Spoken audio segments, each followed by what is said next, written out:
ये हैं यूपी और SSC आयोग 2025 के में हम इस समय अध्यक्ष हैं। तो ये 22 साल के जो लिए आए हमको हैं एक पर्सपेक्टिव प्लानिंग विकसित करनी उत्तर प्रदेश होगी। हम किस तरह 2047 से में आगे कृषि बढ़ेंगे। विज्ञान संवाद हम के अभी साथ इमीडिएट संवाद कर शॉर्ट रहे हैं। टर्म में हम क्या कर सकते हैं, साल 2 साल में अपनी क्या क्या सुधार सकते हैं, हमें लॉन्ग टर्म में, मीडियम टर्म में क्या कर सकते हैं, 5 साल 10 साल में हम लोग क्या प्लान कर सकते हैं, हम लोग 20 साल में 22 साल में हम कहां तक पहुंचना चाहिए, हमारा लक्ष्य क्या है।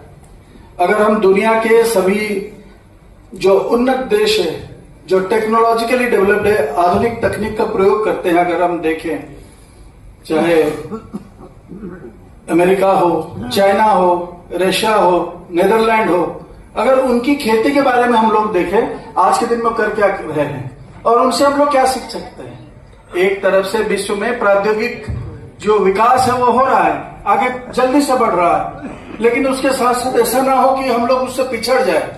हमें अत्याधुनिक तकनीक क्या है, लेकिन ये करते हुए हमें ये भी ध्यान रखना पड़ेगा, जैसे एक बात ये पहले भी उठी, हमारे पूर्व वक्ता ने कहा कि हमें ये भी ध्यान रखना पड़ेगा कि हमारा जो डेवलपमेंट है, जो विकास है, वो सस्टेनेबल है।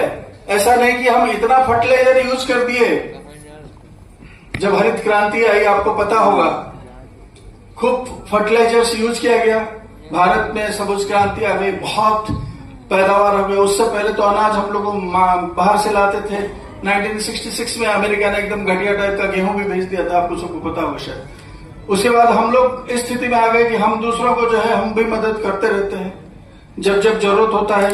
किसी भी देश में होता है, नेपाल में भूकंप आया तब भी फूड ग्रेन हम भारत ने भेजा, अफगानिस्तान में आया तब भी भेजा और अभी भी भेज रहे हैं। जहां भी होता है विश्व में कहीं दिक्कत होती है, हम लोग आज इस स्थिति में है आप ही के चलते कि हमारा अपना तो है।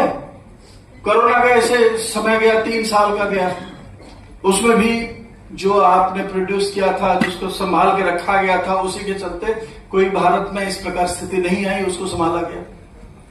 ये सब एक तरफ से दिखाता है कि हम कितना मजबूत है, लेकिन उसके साथ साथ ये भी नहीं करना चाहिए कि जैसे अंधाधुंध फर्टिलाइजर यूज किया, जमीन ऊसर हो गया, एक के बाद ऊसरी, फिर ऊसर सुधार का एक प्रक्रिया हम लोगों ने शुरू किया।